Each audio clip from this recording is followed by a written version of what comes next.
This is Al Fritsch with Earth Healing. We have a series on the video YouTubes, and one of these relates to overcoming mistakes that are made in student volunteer programs. It sounds, well, do they really make mistakes? And the answer is yes. A program should be one that the person gets a lot out of when he goes to a region which needs it very much. But also the people themselves in the region want to communicate, want to get something from him, and also give something. And so this sometimes fails in the sense that it isn't as good as it could be.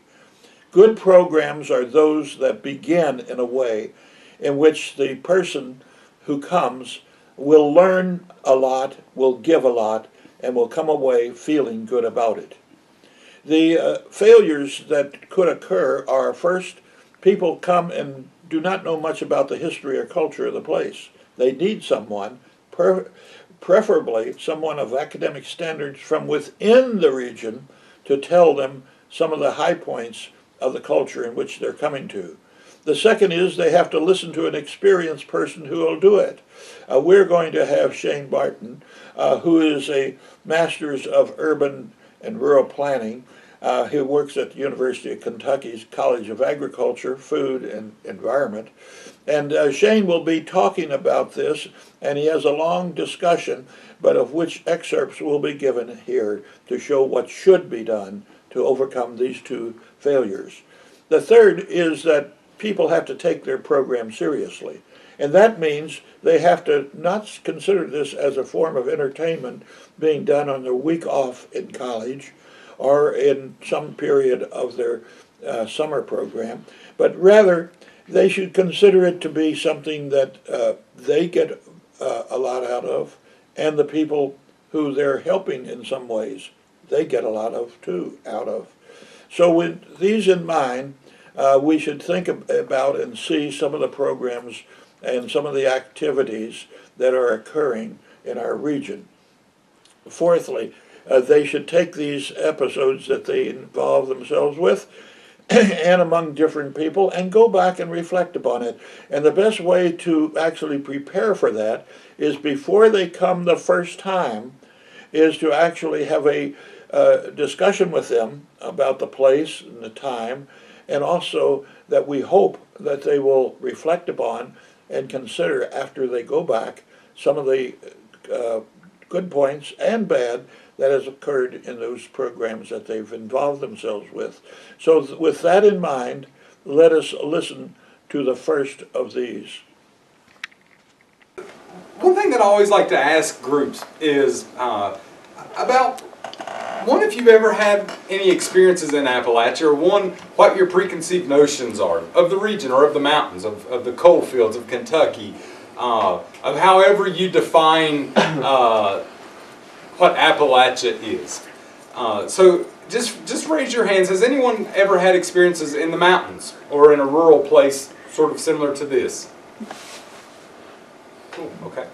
Has anyone been around places that may be rural but also have long histories of extraction, coal mining or logging? Raise your hands. Okay. Now, when you all think about Appalachia, when you're thinking about your visit down here, were there any preconceived notions, things that you thought you may experience, or things that maybe you were afraid that you would experience? Because I always like to talk about some of the stereotypes and preconceived notions that we carry whenever we sort of start this week, because it's really important. I know myself, I'm a 9th generation Appalachian. I grew up in the coal fields of Virginia, and for me it's always been one of those narratives, whether it's the sort of dumb hillbilly narrative or the kind of lazy noble savage narrative that we'll get into a little later, the trailer park and barefoot narrative. It's usually a fairly negative connotation that a lot of folks carry about the region. Some folks don't even know anything about the region, so they don't carry those. Right? So when we're talking about Appalachia, these are typically what folks think about. We have the Appalachian Trail.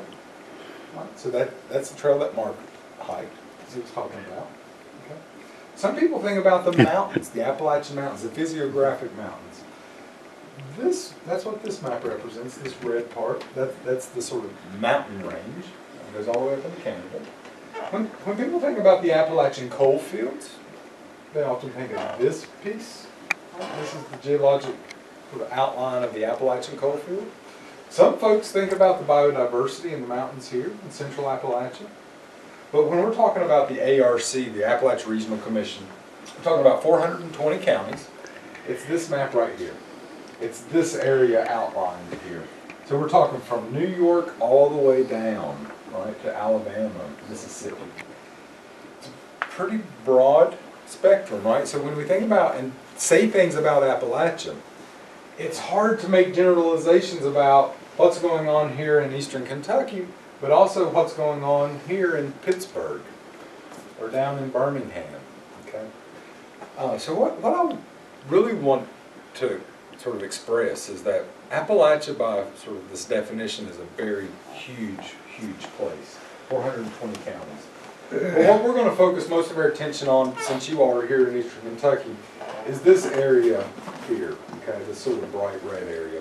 And we're going to talk about what all of those colors mean and why they are the color that they are in just a moment. Okay. But let's talk about the history of what Appalachia is, because one of the things that is often discussed, in particular when we're talking about economic development, is that there's this idea that Appalachia needs to be connected to the global market, or that free trade and sort of free markets are going to be the answer. That we have a substantial abundance of product if we could just find a market for it. But what I want to describe is sort of a different narrative, one that places Appalachia in a global construct and thinks about Appalachia really as a piece of America that has been participating in the global market and sort of free trade for much longer than the rest of America in some regards. So Appalachia, even the term itself is of global construct.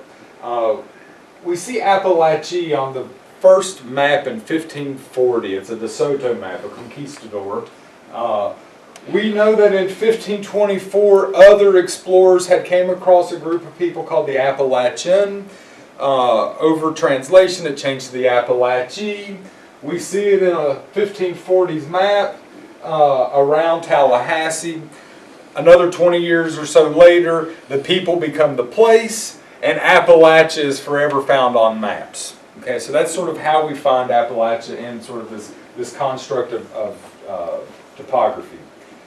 Over time, it becomes sort of a definition of the hills, the hill people, and gradually sort of moves up as more, what I'll say, interactions and encroachment occurs over time. Okay?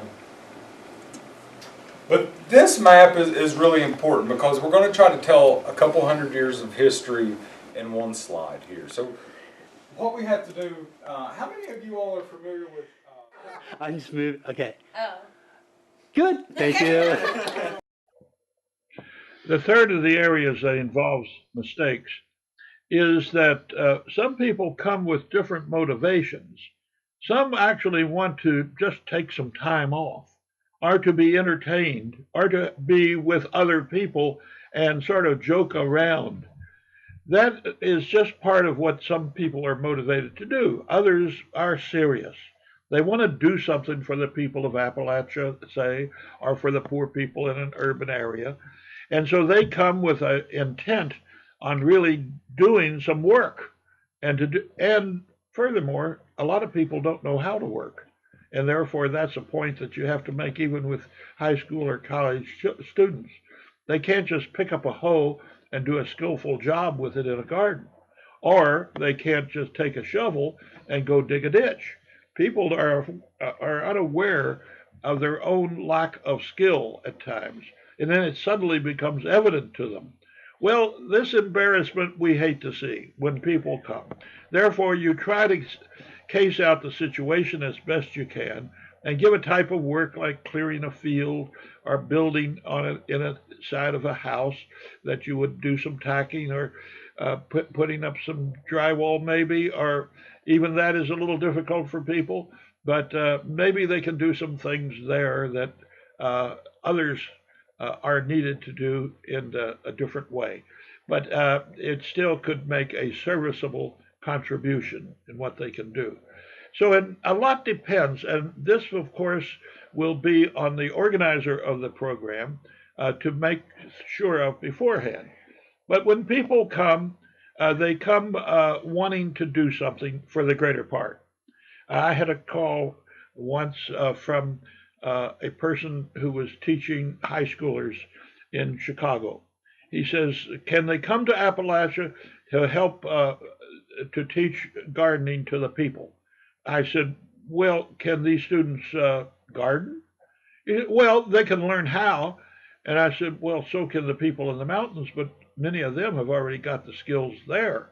And I said, and besides, a student coming into a garden can wreck it very suddenly without even knowing it because he can't tell the difference, or she can't tell difference between one plant and another. So that is important for us to see. And then when you look at it one ways, you want this to be an intercommunication, a working with the people in the mountains themselves. Therefore, digging a ditch might be one thing too hard, but helping maintain a trail may be something they could do better. And therefore, we think about that in those terms: is what is it that people could do together with people who are in the local scene? Now, one time, uh, one of the coordinators of in the mountains asked these students who were in her class, um, they're going to come from Minnesota and help us this weekend. And one of the students said, "Oh, it would be nice if we could go to Minnesota and help them sometime." And it shows a point that we must understand is that assistance can come in both directions. And we need things in urban areas or even in possibly university areas that could be use of making use of people from another region as much as it is to come to a poor area such as an urban poor or the people of Appalachia. And so it is important for us to see that the choice of what is to be done is of utter importance. The fact that people will kid around, well, that's natural. The part that they will come to be entertained is partly because they don't know how to work. And therefore, they want to do something, and they become embarrassed about the fact that they really don't have the skills to do what they're asked to do at that time. We hope that this series of excerpts that we've given you will help you as you plan to come to Appalachia or some other part of the country that needs your help and that of your volunteer people. This is Al Fritsch, earthhealing.info. Come and visit our sites. Thank you.